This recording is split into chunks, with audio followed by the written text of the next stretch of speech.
Hello and a warm welcome back to the Opposites Abroad podcast, a podcast covering all things travel. Charlie Bosco here up in BC, joined as ever by my good friend Traveller Tattooed, TT, at Traveller Tattooed on Instagram. That's all you're allowed to know about him, but whoever he is and whatever his real name is, he's TT on this podcast. He's down in Denver. How is Denver looking on this June morning? Warm, it's like 90 today. It's great, hey? Yeah, it's really nice. We had our first day 30 Celsius, so what's that? I have no idea. High 90s, maybe 100. Hot beach day the other day. Yeah. It was great. Yeah, that sounds nice. Yeah, I'm looking forward to a good 50 or so beach days in the next 4 months before it gets cold again. So. I know, I can't believe the year's half over already. Yeah, I know, it's the longest day of the year pretty soon, which is pretty crazy. You're just doing the maths. Yeah. 20. But today we're talking about a super interesting country, a country close to my heart. I've got relations there. All my wife's family are from this place, and it is Northern Ireland. And when I was at university, I did my bachelor's degree in politics, and my dissertation was about one element of the Troubles, as it was euphemistically called in a very British way. It was basically a civil war in Ireland for almost 30 years. But my dissertation was about the Northern Ireland situation and the Troubles, and it's always fascinated me. And then when I met my wife, we ended up spending quite a bit of time over there. And I know you've been to Northern Ireland, and it's just a pretty fascinating place, which to a remarkable number of people in North America and even in mainland Europe is quite unknown. People don't quite realise how bad things got in Northern Ireland and what the country's been through. Yeah, I and this is probably one of the few times, you know, our podcast is called Opposites Abroad, and we like some different things, but we like some similar things. But Belfast is a place that you and I both really, really like, and probably one of my favorite places I've been in Europe. Yeah, I think you and I both like, maybe not to live. I mean, I want to live somewhere like green and spacious with nice lakes and lots of sunshine, but to visit, I think we both like gritty places. Yes, yeah. We both like Berlin. Yes. Like Belfast. Like places that have got a bit of edge. Yeah, yes, exactly. That are interesting, with interesting history and with interesting architecture and with hardworking people that are proud of where they're from. I really like all that stuff. And or places maybe that are a little past their prime or have been through some tough times. You know, like Buenos Aires is another example of that. I like all those places. Yeah, and just to give the briefest recaps of the history, we could do a multiple podcast series on each phase of Irish and Northern Irish history. It has a very long history, most of which involves fights with the British. But the basic story is that beginning in 1920 and concluding in 1922, the island of Ireland was divided into two parts. There is the Republic of Ireland, which is primarily Catholic, and the Northern Ireland, which is primarily Protestant and remains part of the UK. So Northern Ireland is governed by the British Parliament. It's under the rule of the King and the House of Commons in London, and the Republic of Ireland, which is the rest of the island, Island, the rest of the island is the Republic of Ireland, and that's an independent country, still uses the euro, still in the EU, entirely separate from the UK. And there is a lot of dispute about whether Northern Ireland should be part of Ireland and whether the island should be united into one country and Northern Ireland should become part of the Republic. And it's always been the case, or certainly for the 100 years pretty much since partition, it's been the case that the majority of people wanted to stay part of Britain. But Brexit has thrown an enormous spanner in the works, as it has with so many other things, and has kind of reignited a lot of the tension, and people in Northern Ireland, the support for staying in the UK is not as clear a majority as it used to be because of the problems being caused by Brexit.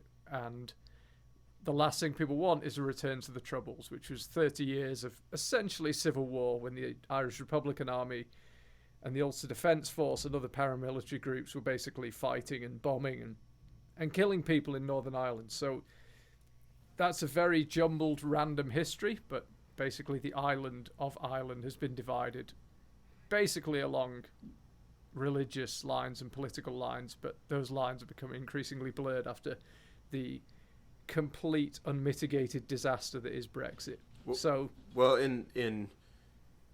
don't think it's a big secret that Europe is becoming more and more secular, or less and less religious, and I think it's going to be really interesting when generations down the line that maybe their parents or grandparents were Catholic or Protestant and just now aren't religious, if a lot of this stuff will just kind of disappear, or if it'll just turn into more straight politics or straight economics and take the religion out of it.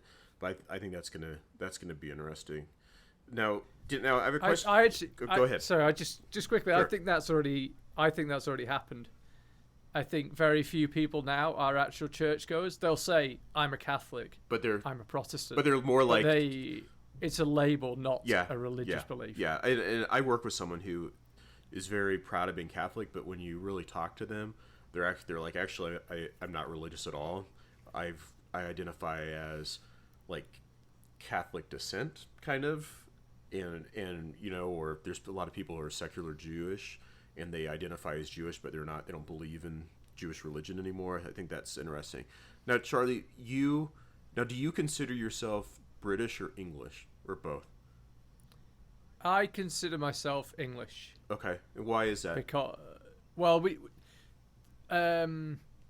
there's a lot of animosity towards English people in Scotland and Wales. They're very proud. They hate the English. There's big sporting rivalries. There are huge rivalries between England, Scotland, Wales, particularly. Northern Ireland less so. And so almost defiantly, I just think, right, if Scottish people are going to take every opportunity to say how much they hate the English, then I'm English, not British, So I kind of feed the fire of rivalry, but it's very light-hearted rivalry. But yeah, I'm English. When I'm in England, I can fit seamlessly into the culture and the humour and the society, and I don't feel that way in Scotland and Wales. So I would say I'm English. Okay. And my ancestry came from England, around Yorkshire, came to the United States in the late 1600s. So I would say I'm of English descent. But I took a DNA test, and I actually came back as 25% Irish. Right. I mean, whether the statistic is accurate or not, it's accurate enough. There are 4 million Irish people who live in Ireland, but because the Irish spread so far and wide in the last 100 years, there are 80 million people who have the right to Irish citizenship. Because if you had a grandparent or a parent, but the grandparent is the furthest it can be. If you had a grandparent born on the island of Ireland, you could have an Irish passport. I know, and I wish it was, because then those people are 25% Irish, just like me, but I don't have that because my family's been in the United States for so long, which I would love to have a second passport, but that's a whole side thing.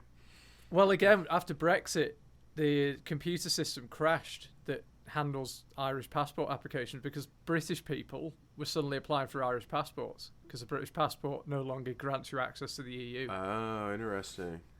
So if I think about my wife, for example, she has the right to an Irish passport but never thought about getting one because she had a British one and that was good for the EU. But then when they announced the Brexit referendum, she said, "Shall I get an Irish passport?" I said, "Yeah, just get one. Just get one. You can get one tomorrow. Your parents were both born there. You have the right to one." And she's going, "Well, no one's going to vote for Brexit." And I said, "No, I know. It's the most stupid idea ever. No one will vote for it. But just get it just in case." And then she got it. And I think the wait time for an Irish passport went from something like 4 months to 2.5 years because anyone with claim to Irish citizenship suddenly went for it. So, yeah, the Irish have spread so far and wide that so many people, particularly on this continent in North America, can trace their roots back there. Yeah, and there's an interesting history. I don't want to get into it too much. Maybe talk about it another time. But there's a really interesting history of how horribly the Irish were discriminated against in the United States. They weren't considered really white. They were considered a minority and really treated horribly at one time in the founding of our country, which is a shame. Yeah, they've had it pretty tough, and life on the island of Ireland hasn't been easy for much of history, particularly in the north, particularly post-partition. It's a fascinating island, and my very brief, thrown together 3-minute history of Ireland and partition is glossing over most of the interesting stuff. But I really recommend anyone listening to this to go and watch YouTube, listen to podcasts with a more detailed history about Ireland, because it is a fascinating place, and the way that the Irish have spread so far and wide across the world is quite remarkable, and it's a very fun place to visit, but particularly Belfast. And I think you and I were both of the opinion that we like Belfast more than Dublin, which is obviously the capital of the Republic. Yeah, I did a trip, and I flew to Dublin, and then I took a bus from Dublin to Belfast. And to me, Dublin, and nothing against people who live in Dublin, but to me, Dublin reminded me of like an airport Irish bar. Like, it's just like too slick, full of tourists, like Americans everywhere, just American accents, and I did not like it. There's a few things I liked in Dublin, but it was not my place. And then I went to Belfast, and Belfast, I don't think I heard a single American accent. It's not very touristy. There's all kinds of cool things to see. The food is great. It's cheap. It's way more interesting. And I don't know that many people, especially from North America, are going to just do a trip to Belfast. But I think if you go someplace else in Ireland, add time on your trip and go to Belfast as well. Yeah, I agree. Dublin, I haven't spent a lot of time in Dublin. I can't claim to know it well, but I found it kind of charmless, soulless. It's just a city. There's nothing. Trinity College is cool. The river's nice. It's fine. I don't think anyone would go and go, oh, Dublin was awful. But I also can't imagine anyone going and saying Dublin was amazing. It's just a place. It just really is. I found it reasonably unremarkable. But Belfast is absolutely fascinating. And it's gritty and it's raw. But particularly West Belfast, which was really the heart of the Troubles when the IRA and the UDF and the other paramilitary groups were really going at it between the mid-60s and the mid-90s. And the city of Belfast now, if you're in the city centre, feels like a normal city. And honestly, kind of like Dublin, downtown Belfast is okay. Not super. It's okay, it's fine. But West Belfast is the really fascinating bit.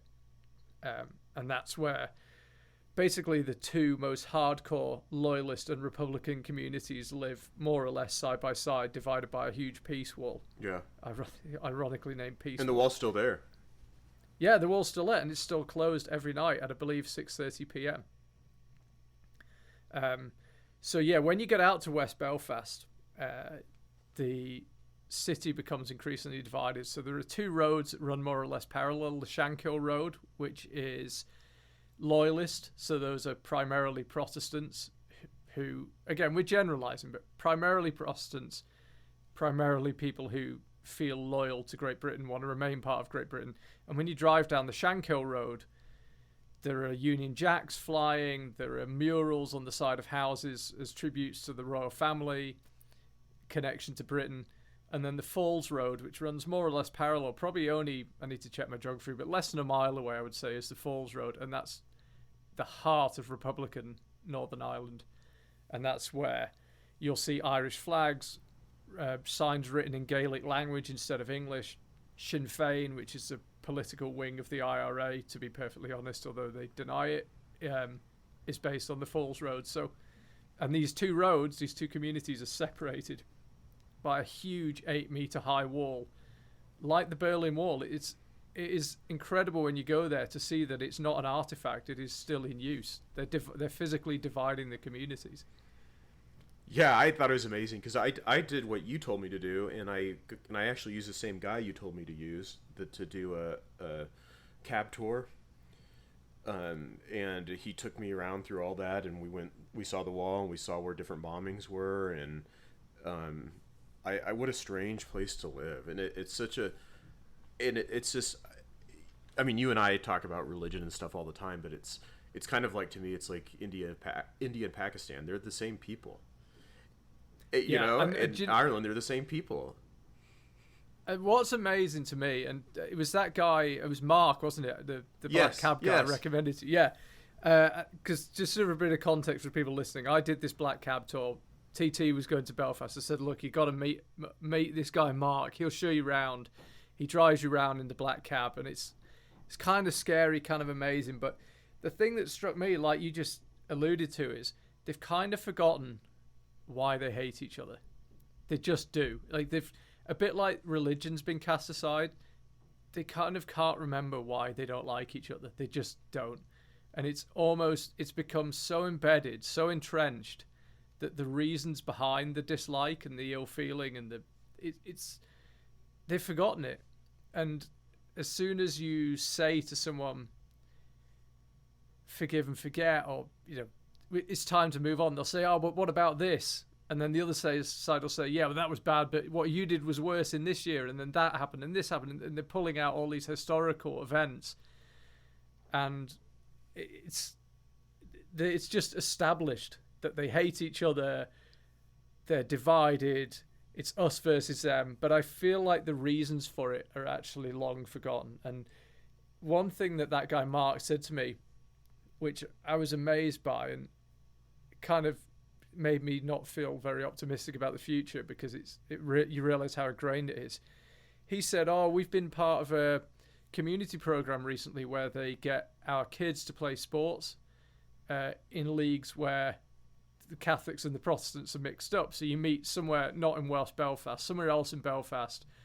They all play probably soccer together, and you don't know if you're playing alongside a Protestant or a Catholic, but they're basically all from West Belfast, and they're trying to mingle. And he said, oh, I got talking to one of the dads on the sideline, and we were having a really good chat. And after a while, I kind of realised it was a Protestant. But you know what? He was all right. And I thought, well, of course he was all right. He's you. You know, probably live 500 metres apart. And of course he's all right. What do you mean? What do you mean he was all right, actually? Of course he was. What else was he going to be? Yeah. And it's so weird because you believe in the same God. Yeah. You know, it's not like it's like, you know, it's Christians versus some other thing that's completely different. It's so strange to me. But we could have a whole podcast on the strangeness of religion. But I do think that when I was in Belfast, and I don't want people to feel like they're going to get blown up in a bombing there. I mean, it's been a long time since a lot of this stuff has happened, even if there is that animosity. And I never felt unsafe or unwelcome. No, I think you got to be careful. So for a bit of context, the Good Friday Agreement was signed in 1997, and there's been more or less a ceasefire. The ceasefire has held pretty successfully since then, albeit with the occasional flare-up. But the IRA hasn't carried out any bombings, because, of course, when I was a kid, the IRA bombing mainland UK was very much a thing. It wasn't some distant concept that we never knew about. They were bombing the island I lived on. And it was pretty crazy. Manchester city centre, which was my closest city, they blew up in, I think it was 94. The IRA blew up Manchester city centre and decimated it. So it was very real. But yeah, there's been the Good Friday Agreement was signed in 1997, and it's more or less held the truce. But yeah, the animosity remains, and I still think in West Belfast, especially with an English accent, I think you would be much safer. But I would not walk around the Falls Road. In fact, I was about to put some context. I just wouldn't walk around the Falls Road. I would not walk down the Falls Road with an English accent. Yeah. And I mean, I remember when we stopped outside Sinn Féin's headquarters on the Falls Road, and I said to Mark, the black cab driver, Mark, what would happen like if that housing estate there, if I just walked into that housing estate right now? And he went, you wouldn't get very far. Someone would come outside, ask you who you were and what you were doing, and if they didn't like the answer, you'd be in a lot of trouble.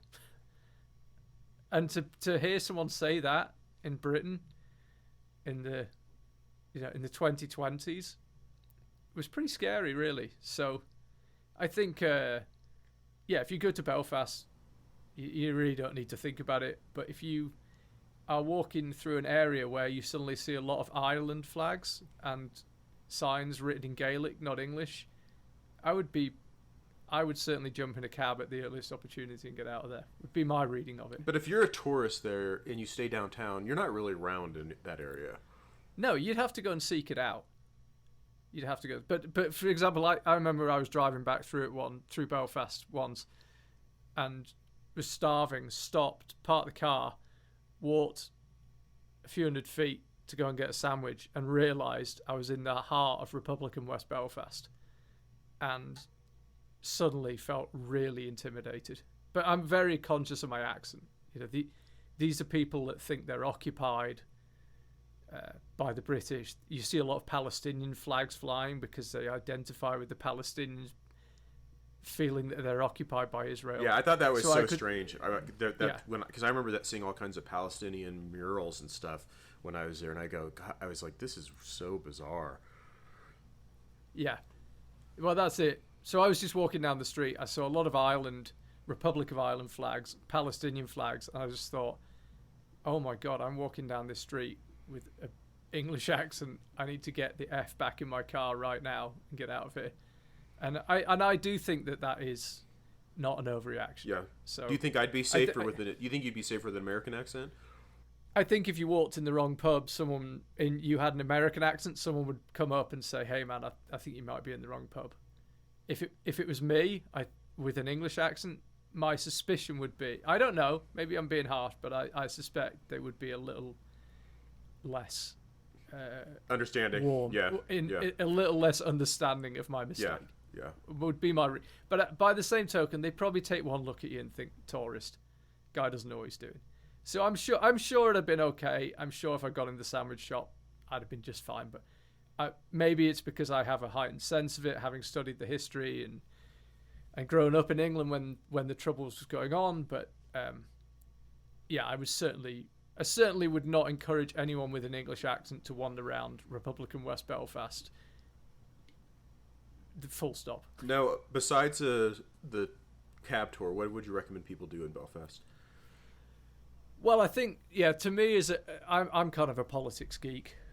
So to me, it's all about West Belfast. Yeah. It's all about the Falls and the Shankill and the Troubles. That's the interest. I think the waterfront is now pretty amazing. The Titanic Quarter. Yes, I think that's a must see.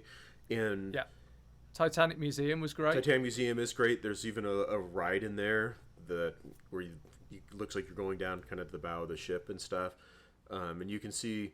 And for people that don't know, the reason it's there is that's where the Titanic was built. So you can go outside and see like the pad and stuff where they built it, and then they've got a museum dedicated to it. But it's a really cool thing, and I think it's a must see if you're in Belfast. Yeah, the Harland and Wolff shipyard as well, with Samson and Goliath, the huge yellow cranes that you can see from any high ground in Belfast. You can see Samson and Goliath. So I think down by the waterfront is amazing. And then actually something I did last time I was there, which I highly recommend, is going for a hike on the hills behind Belfast, because you can access this beautiful national park. It's very barren because obviously one of the problems with Northern Ireland is the weather is horrific. I mean, even as someone that grew up in the north of England, the weather is terrible in Northern Ireland. So, but if you get a clear day, going for a hike in the on the hills behind Belfast and looking down on the city is really amazing. So I would say West Belfast is for sure one of the most interesting places I've ever seen. going to a modern westernized city that is physically divided by a wall because the communities are more or less, albeit a cold war, but they're at cold war with each other. And going down to Titanic Quarter in the harbour front, I think is amazing. That it's a really nice part of town. The city centre, I don't know what you thought. Fine. I don't really. It's just there. Yeah, to be honest, I don't really remember the city center that much, so I think that probably shows how exciting it was. I went to the Ulster Museum, which is like their big. It's like their big history art museum, and I think that's cool. It's got like natural history stuff, and it's got art and history of Ireland and stuff. But I tend to be a museum person, so I think that's great. But I was just looking, and this is interesting. Like Ulster museums are a big, huge museum that has been there forever, and it's got like 5,000 reviews online, and then the Titanic one is almost 40,000. so which is just amazing. But I think especially if you don't understand a lot of the history of Ireland, or you've got kids and you're trying to expose them to something, I think don't just go to the Titanic. Think get a bigger picture of things by going to something else as well. Yeah, I think so. No, I think, yeah, to me, Belfast is interesting because of its politics and history. That's why you go. But the city itself is pretty gritty and just a nice place to be. I think the city centre's a lot nicer than it used to be. I mean, my wife's grandma said not that long ago, early 90s, you went through metal detectors to enter the city centre. So it's changed an awful lot. But I think the other thing that we have to mention about Northern Ireland is the people. I mean, they are just fantastic in my experience. I don't know how you found them. I didn't really talk to that many people, so I don't know. I mean, I remember having good experience at the hotel and good experience at restaurants, but I don't. You and I are a little different because you'll go out to bars and stuff more than I will. So yeah, go ahead and explain that more because I didn't really. Well, they're so warm and so friendly and just have a sort of natural humour. People in Northern Ireland are generally very funny. I mean, I remember a famous British comedian saying, before you play Liverpool, Dublin and Belfast, you need to be absolutely on your game because most people in the crowd are funnier than most comedians.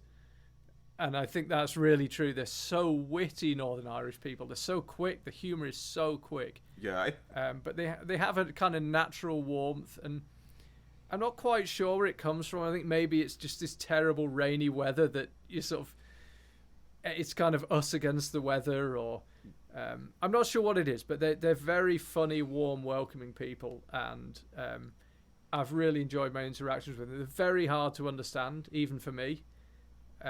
They speak Northern Irish particularly more than the Republic. It's very fast. They speak really quickly with a very, very thick accent. But yeah, I just find them very warm. And I did a few things. I went on a park run every Saturday morning in the UK. Any park you can go and run 5k, and I joined in. Yeah, everyone was so welcoming. They were so excited when they found out someone new was there, because we were out and we weren't in Belfast. Were they chasing you? Half an hour outside Belfast. Sadly not. I didn't win by any means. It was there was some pretty good runners there. But no, I find the people really warm and welcoming, and yeah, I mean, you said about bars. There's a bar I've been in quite a few times in the town where my wife's grandma lived, and yeah, you go in and the guy says, "Where are you from?" And you say, "Oh, north of England." But I suspect no matter what the answer would be, he then always says, "You'll be needing a drink then." And I just love it. Yeah. I just love it. Yeah. And they're always interested where you're from and what your story is and what you're doing over there. And I just find them nice people to be around. Put it this way: if I was to live in the UK, I'd be pretty tempted to live in Northern Ireland. Well, Belfast is one of my favorite places that I've been to walk around to. It was just like we've talked about. It's gritty. It's visually interesting. It's not super crowded. There's not a lot of tourists, and just I really like walking to the different museums. I tend to walk even if it's really far, versus take cabs or public transportation, because I just feel like you get the sights and the smells, and I just love doing that. And it was one of my favorite places to do that. I just in a place that I think some people would go and they wouldn't enjoy walking around because it's not like beautiful, but it's just so cool. I loved it. Yeah, I think if you get a hotel in Belfast, do some politics, go to the Titanic Museum, wander around, go and get a Guinness in the middle of the afternoon in a quiet bar and talk to the barman. I think there's a lot of life in Belfast, and we could actually do another podcast at some stage about the rest of Northern Ireland, because when we was there, we went up to Coleraine and Portrush, the Giant's Causeway, and there's some pretty impressive mountains as well in Northern Ireland. Well, on the border with the Republic, but yeah, there's some great hiking and stuff. There's some great outdoor stuff. So I think it's a country with a lot to recommend it. But I think Belfast, particularly as a politics and history geek, is one of the most fascinating places in Europe. And as I say, it surprises me how few people realise that Northern Ireland was more or less at civil war for thirds. It was like a civilised civil war, if we can ever say that. What's so civil about war anyway, as they say on that Guns N' Roses song. But yeah, kind of a coolish, at times hot civil war for 30 years. And not many people realise that. And if you go and learn about it, it's a very rewarding place to travel. Yeah, I think so too. And I'd be remiss to say that I had the best fish and chips I've ever had in Belfast. I can believe that. Do you remember what were you down harbour? Or? No, it was just kind of random by the hotel. I saw a place and it looked good, and I went in, and it was very small. This was before Instagram, so I didn't take hardly any pictures back then. but I just remember sitting down. I think I texted you at the time because they gave me mushy peas, and I was like, with my fish and chips. But did you then realise that mushy peas are the best thing ever? It's a work in progress. but the fish and chips were unbelievably good. Unbelievable. Yeah, and I got to say, actually, there's some great little seaside towns like Donaghadee and Bangor and Hollywood, close to Belfast, which are worth checking out. If you're in Belfast, it's a good train network. So my grandmother-in-law used to live in Bangor, and we used to get the train out there, and pretty much anywhere along that line is fun. Oh, just quickly, actually, this reminds me, about Northern Irish people. We went to Donaghadee, which, I mean, isn't that just a wonderful name for a place? I just love that a place can be called Donaghadee. And it's all centred around a big stone harbour. And it was, I'm going to say, late April. So in Northern Ireland, that's still, like, you're wearing a big jacket. It's cold. Yeah. It's windy. Yeah. Summer, if it exists at all, is certainly not begun in April. And we were walking along the harbour, and I said, there's someone swimming. No wetsuit, nothing, just swimming in the Irish Sea at the end of April. And we went over, and there was a group of people there called the Chunky Dunkers. And it was a bunch of, to be totally honest, primarily heavily overweight people. And they went swimming in the harbour 365 days of the year. Wow. And yeah, and it was sort of basically big, fat, old Northern Irish women. And they were having the time of the... You could hear them like hooting with laughter long before you got there. And they were so fun. And I actually said to one of them, how'd you do it? How the hell do you get in the Irish Sea in April? This big fat woman. And she goes, you just walk and you don't fucking stop.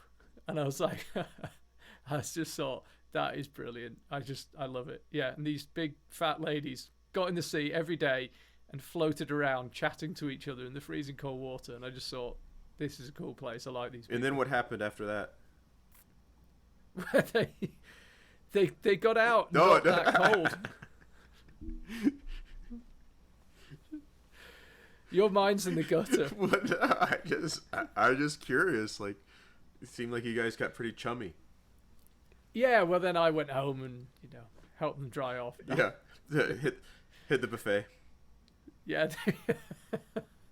none of them looked like they were a stranger to a buffet, that's for sure. I'll tell you what did happen when they got out is they didn't look very cold. They just kind of towel themselves off, and I'm standing there in a puffy jacket and a woolly hat, and they're just sort of toweling themselves off and standing there, and like, these are some pretty hardy people.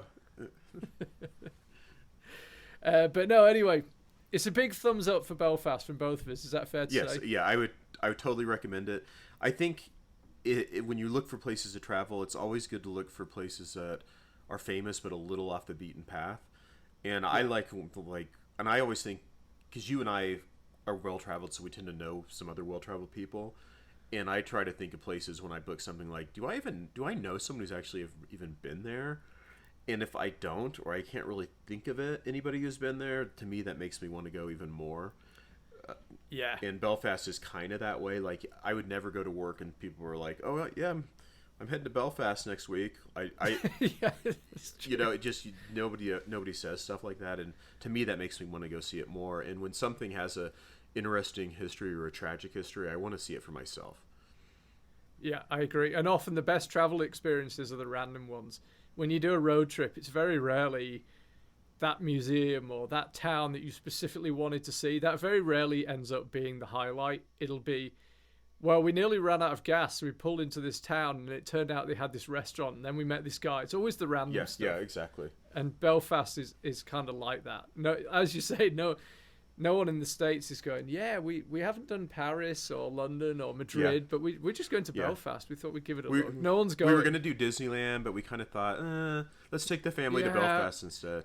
Exactly. Let's go to Belfast and do a black cab tour around around the Falls Road. Yeah, no one does that. So, yeah, I think it's amazing how few people have been there from Britain. Wow.